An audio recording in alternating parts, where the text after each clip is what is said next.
it's really easy to get, I think, stuck in our heads about plant spirit work, right? About walking a plant spirit path. So much of the information that's out there is really cerebral, and it's like lists of things an herb is good for, and lists of botanical traits that you have to look for and analyze in order for proper identification, and even the ritualized aspects of the work in pop magic and pop herbalism have kind of been reduced to like step one, step two, step three. So we've really created a space where the upper cauldron is overly activated and maybe the lower cauldrons are not so activated. And I think that that's a problem. And I also know that when folks, including myself, struggle on this path, and when we start feeling a little disconnected, or like, we're kind of wandering out into the weeds a little bit and off that, uh, thin but carved path of ancestral plant traditions, this is usually at least a big influence on that, right? That we've sort of moved too far up into thinking space and farther away from the liminal space within. So, in this week's free Friday community class, I want to talk about thinking with the heart as a primary organ of perception. And in this particular work, I would say the most important organ of perception, because without it, the work doesn't work, right? It becomes really systemized and really formatted, and the intuitive part of it goes away, and the art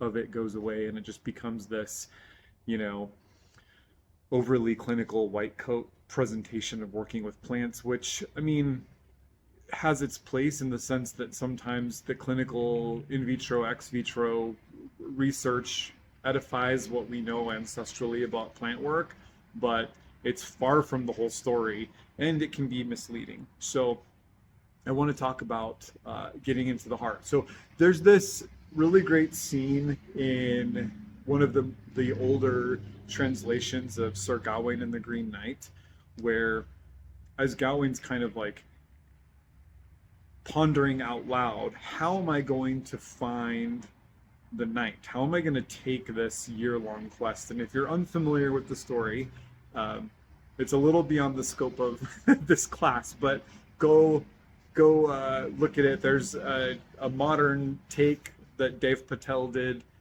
called The Green Knight, which is incredible. Pretty true to story. So Gawain has to go on this year-long quest to find the Green Knight and to reciprocate a ritualistic challenge. And he's kind of thinking out loud, how am I going to do this? How am I going to find you? Where will you be? How will I know if I'm on the right path? All the things that we think about when we're on our micro or macro heroes quests in life. And as that's happening, the beheaded Green Knight, who's kind of holding his, consciously speaking, a live head in his hand, tucks it under his left arm as he's mounted on his horse and just kind of says, you better figure it out, and rides off. And I think actually this particular movement is the most important piece of the entire narrative. That he says, in order for you to walk this path, in order for you to go on this journey, to quest this way, not literally, but you have to take your head off and tuck it under your left arm right next to your heart. You have to bring all the things that happen here down to what happens here. You have to move all of this power into this place.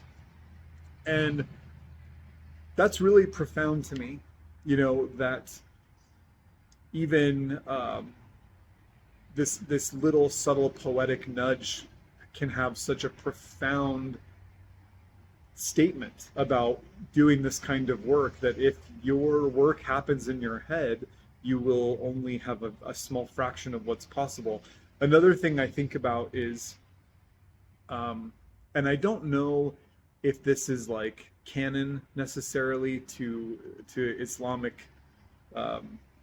teachings, or if it's more of like a folkloric story, but it's a story that I've heard a million times, and I think about this a lot, that the primordial figure Al-Khidr is acting as sort of teacher, initiating teacher to Moses, right? And he basically says, look, Moses, I'll tell you everything I know, but you can't ask any questions. The minute you ask a question, deal's off, right? So for the contemporary seeker, these kinds of interactions feel very aggressive, right? But this is how ancestral initiatory traditions look. There are rules and boundaries and expectations, and sometimes people have to do uncomfortable things to squeeze into the spaces where the downloads can happen, right?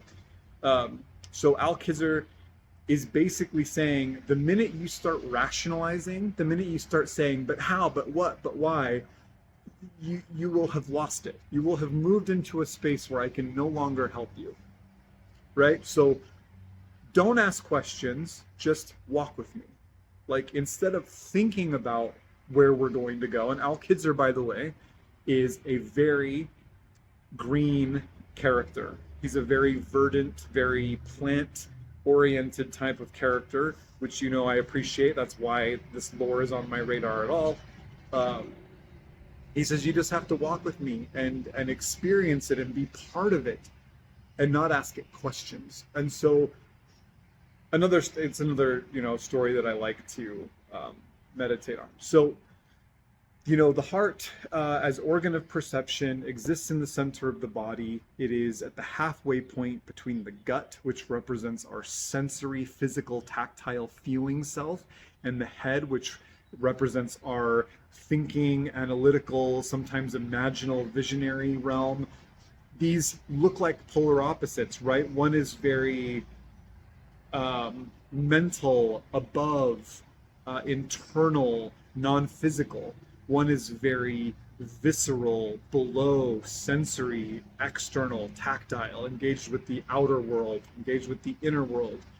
And the heart acts as a place that is not between them in the Western sense, in the contemporary Western sense, but is a blending of and, right? So what it looks like to be in a space of below and above, of internal and external, of mental and sensory, right? The heart blends both of them together and creates this sort of tertiary thing that is greater than the sum of its parts, which is why the heart is such a powerful organ of perception, not overlooking just the electromagnetic aspect of the heart, which is, you know, several times greater than that of the brain. Like, our heart reaches out into the world and gathers information and interprets it and responds to it and remembers it in the same way that we think about the brain interpreting and responding and remembering things. So it is a thinking organ. So we have the heart as this liminal space where when we tap into it, we're engaging the fullness of all of our sensory faculties, our processing faculties, our imaginal faculties, in a way that also gives us access to non-human realities, non-human persons, because the heart, as Al-Khidr says to Moses, is just in the journey. It's like in flow state. It's happening in the moment. And so it can engage with persons, places, and things that are outside of the normal, you know, little human perspective of what we normally can engage with. And I think that's what Al-Khidr is telling Moses. Like, look, if you start thinking about this, you'll immediately lose it, right? The minute you look it dead on, it dissipates. You have to just kind of let it be in your periphery, intuition, right? So another thing I think about is this color green, and why the verdant color from Al-Khidr to the Green Man to Hildegard von Bingen's Viriditas to us in this conversation right now, why this color is so important, and why, you know, why chlorophyll greens, you know, why is it that thing? And there's me asking the question. But when we look at the visible color spectrum, red, orange, yellow, green, blue, indigo, violet, Roy G. Biv, right? Green is right in the center. Red, orange, yellow, green, blue, indigo, violet. And so even spectral wise, from the color of green, there's this invitation into middleness, into a space that is so in the center that it is neither and both at the same time. It fully embraces andness. It fully embraces partedness. So I think about that a lot. Uh, in plant spirit communication, which by the way, isn't something we start doing, it's something you're already doing. We just have to tap in. The universe is made up of a complex web of relationships, and those relationships are communicative and reciprocal in nature. So the relationships of reciprocity and communication are already happening. We just have to tune into them, right? It's not something we start. People say, how do I start communicating with plants? How do I start being in relationship to the land I'm on? You already are. We just have to teach you how to experience it, right? Because it's happening here and not up here and not right here. So we tend to lose it. So there's this really cool concept that the plants taught me years ago about, we used to call it trickling up, and now we just say it's like trickling out. So if you think about flinging a stone or a small pebble into a still pond, and you get those beautiful concentric rings that go out, that is what the process of heart reception looks like. So as information, bits of data are coming in from the world around us, they come into the heart first as a little pebble dropping into the still pond of the heart center, and they ripple out. And those ripples hit the brain, and then the brain activates and gets its experience of something. And then the physical body, the gut body, gets its ripple and has its experience. So by the time you are processing something in your brain, which is a bajillionth of a second, the heart has already received, right? The brain is happening as a secondary process to the primary organ of perception that is the heart center. So I think about that a lot as well in plant spirit communication, that they will communicate to the heart, and that's where we have to listen. Everything that happens after that has been translated and distilled and kind of combed through, and sometimes that's really helpful and sometimes it's not. So a couple of ways to engage, right? This is a process. For me, it's been a lifelong process. I've been working on this for 23-ish years. And it's something the plants and the spirits that I work with are constantly reminding me about. Hey, get out of your head, get out of your head, get out of your head. It's my bane in life. So it's something I continue to work on. But there are two things that you can do as sort of a beginning step, right? And this goes deeper in their nuances, but sometimes if you start here, it'll end up unfolding in these really beautiful ways and taking you where you need to go.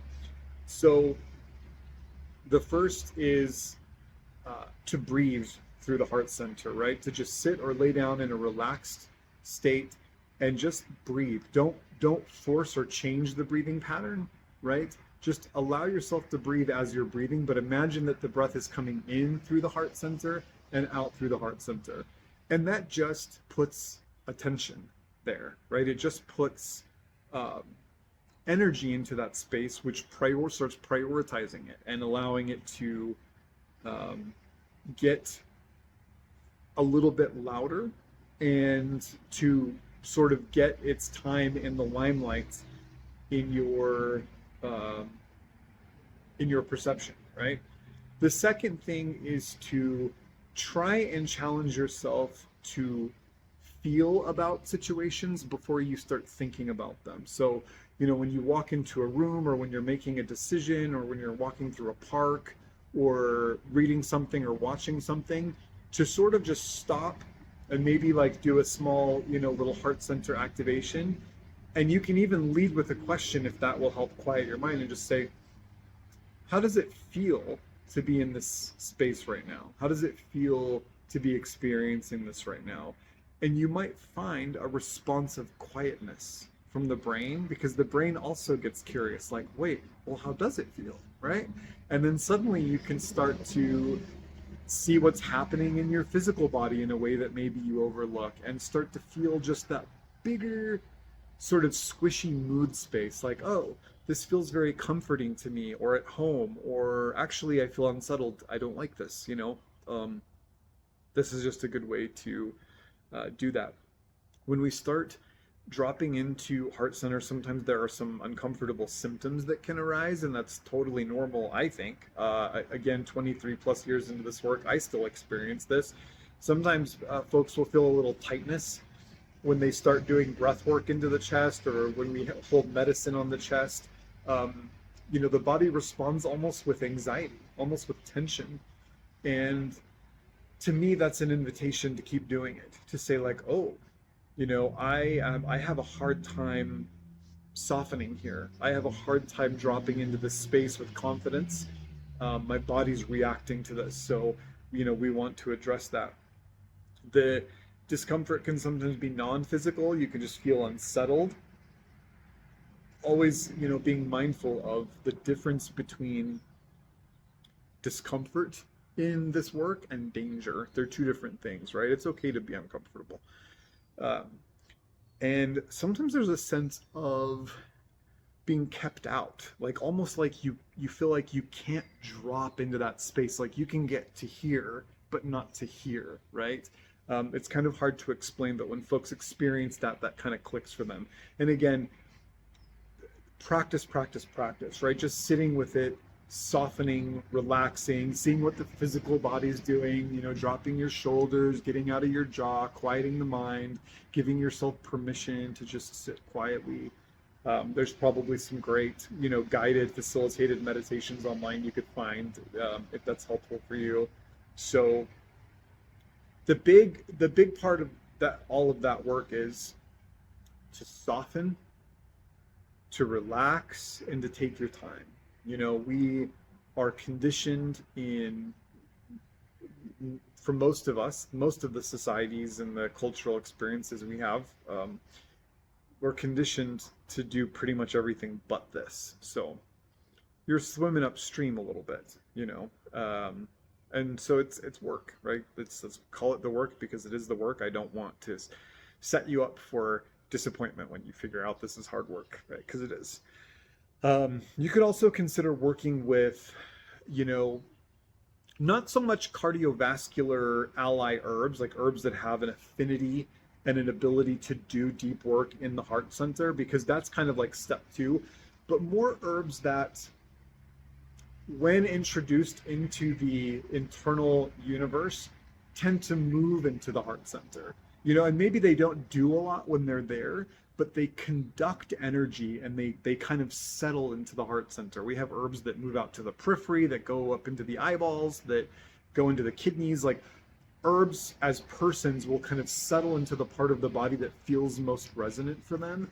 And so think about the herbs that move into the heart center space so that you can follow them, right? So that you can kind of ride their wake, and take a drop dose, three drops is fine, of a tincture, before doing this kind of meditation, so that you have these plant spirits come in and they kind of say, this is the way in, right? This is the effortless, easy, soft way in. A big one for me for doing this work is linden, tila, lime blossom. Linden is an incredible heart center conductor, and one that just is just emulsient enough to soften and cool and ease. And probably, when I experience issues here myself, or when I'm working with clients to try to get them into that space, linden is who we work with. Like, that's a tree that I'm very, very close to, and I do a lot of work with linden, and linden would be my top. Drink the linden tea. Tila tea is incredible. Hawthorn, of course, is a fantastic heart center conductor. Hawthorn, I would say the flowers are a little more relevant for this work. What happens with the berries, which is a more popular part of the plant, is that the berries move into the heart center physical, and then kind of move out through the cardiovascular system peripherally, like from center outwards, and then listen for that echo response. But still a great ally that's a little more accessible than some of the other ones. And then, of course, rose. Rose will drop into the heart. There is an astringent energy there that makes rose more applicable for some people than others. but meditate on the image of rose blooming when you work with this medicine, and that will help, petition and prayer the plant into the heart, and then an opening, a soft opening, right? That's what we want. Rose shows us how to unfold, always knowing that in that softness and that unfolding, Rose always has thorns in her back pocket, right? So there's a sense of protection and warding while also being soft and vulnerable. This is why rose medicine is so powerful. One of many reasons, actually. So I'm going to leave it there. This is longer than I anticipated. Hopefully this gives you some ideas on how to start thinking about the heart as an organ of perception, how to start nourishing and connecting to the liminal space that you carry within. The heart center represents the trunk of the tree. And here's like a third practice, I guess, before we go, that you can just simply gaze on a tree and see yourself reflected in that format, that the canopy is your upper cauldron, the root system is your lower cauldron, your very visceral part, and then the trunk is the bridge that connects the two, right? Like if you look at a tree, the trunk is literally like a cord that connects the root system to the canopy system. It's a liminal space. It's reconciling two opposing but complementing forces, earth and sky, above, below, hot and cold, masculine, feminine, all of that. We carry that trunk energy in our trunks. We carry that meeting place within the center of our being, so we can always meditate on that. Of course, goes very, very deep, but you can start there and see where it takes you. So that, I'll send you out with blessings of peace and plenty. Please leave your comments below. Let me know what you think. I'll see you next time.